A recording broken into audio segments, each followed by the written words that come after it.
Alright class, this is Miss Riggins with today's message on another section of conic sections, which is hyperbola and plural hyperbolas, which is from section 14.4. If you remember from previous videos, hyperbola is a curve that can be constructed by slicing a cone in a special manner. Unlike the slicing that produces a circle or an ellipse, this slicing is a vertical slicing, and it cuts into both pieces of a two cone structure. So as you can see, we have this upper curve and we have this bottom curve. They are all are part of the same function. Well, actually same curve, which we call a hyperbola. And sometimes if you orient the cone in a vertical manner, you get a hyperbola that looks like this. And if you turn this physically so it's a horizontal cone and a horizontal slicing, you get a figure that looks like this. Each piece of each curve is called a branch of the hyperbola, and they are separated by a center point. And then we have these slanted asymptotes that basically define the curve as well. And we can use this information to determine what A and B are, but more on that a little bit later. So where do hyperbolas come from? Let's take a look. If you remember the trigonometric identity, sine squared plus cosine squared is equal to 1. We can also produce another trigonometric identity by dividing everything by cosine squared.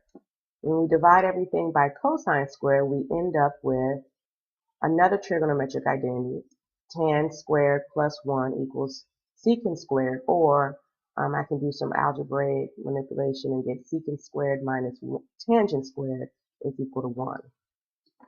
Well, that looks very familiar. If I let x be secant of t and y equal tangent of t, then I'm going to end up with something that looks very much like a parametric equation.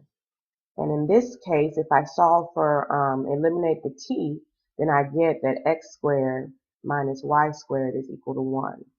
Or y squared equals 1 minus x squared. But this looks very much like a ellipse equation, with the differences, of course, in the tangent, in the secant and tangent, but also over here in the implicit form, it has a minus instead of a plus. And in the plus, you'll have that for an ellipse, but for a hyperbola, it's minus. And of course, I want to point out that the right side can be represented where it's only 1, and that's the ideal situation. So how does this affect our example? Well, we can generate, in this case, this was a very general hyperbola with the center being at 0, 0. So let's see what happens if we change the location of the center. And so over here in our notes, in the book, it gives us the formula very similar to that of an ellipse.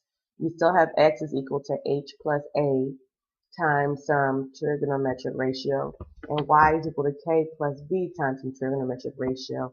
In an ellipse, those trigonometric ratios are cosine and sine, but in a hyperbola, it's secant and tangent. Okay, so it looks very similar to the parametric form of the ellipse, with the only difference being that we have secant and tangent instead of cosine and sine. And we still have the same conditions that t is between 0 and 2 pi, and a and b are positive numbers, and that makes life a lot easier for us.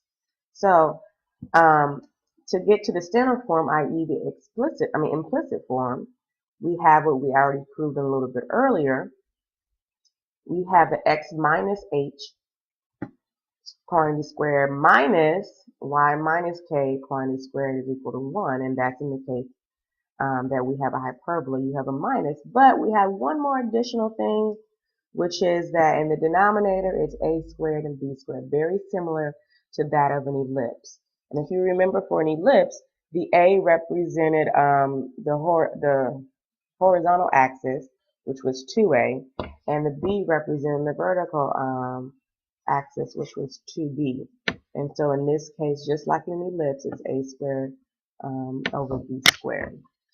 Okay, so we will talk more about this a little bit later, but in your home learning assignment activities, you're going to have to be able to write an equation of a hyperbola in either parametric form or implicit form, and you're going to have to be able to draw a hyperbola if they give you the implicit form or the parametric form as well.